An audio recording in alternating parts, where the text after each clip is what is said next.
চলুন ঘুরে আসা যাক সেই পুরনো দিনের ইতিহাস থেকে। সময়টা ছিল 1558 থেকে 59 খ্রিস্টাব্দ।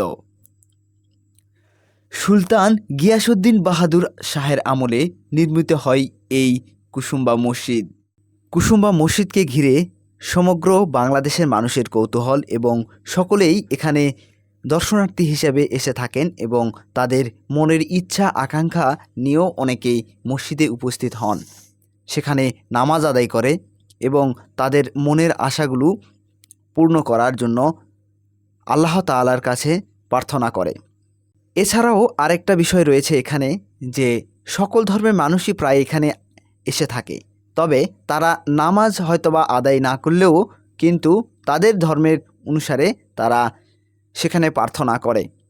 এই মসজিদে সমগ্র বাংলাদেশ থেকেই মানুষ এসে থাকে, তবে নওগাঁ জেলার আশেপাশে যারা রয়েছে সেই দর্শনার্থীগুলো প্রতিনিয়তই এখানে এসে থাকে।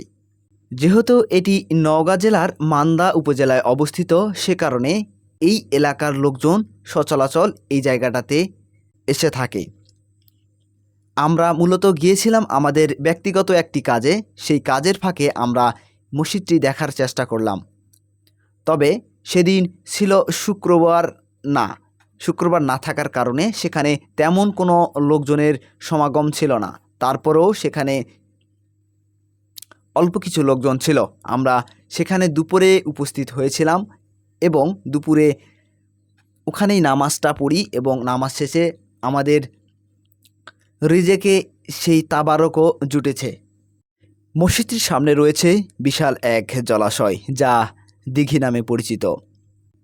তো আলহামদুলিল্লাহ সব কিছুর জন্য আমরা আবারও দেখা হবে নতুন কোনো ভিডিওতে, নতুন কোনো জায়গাতে।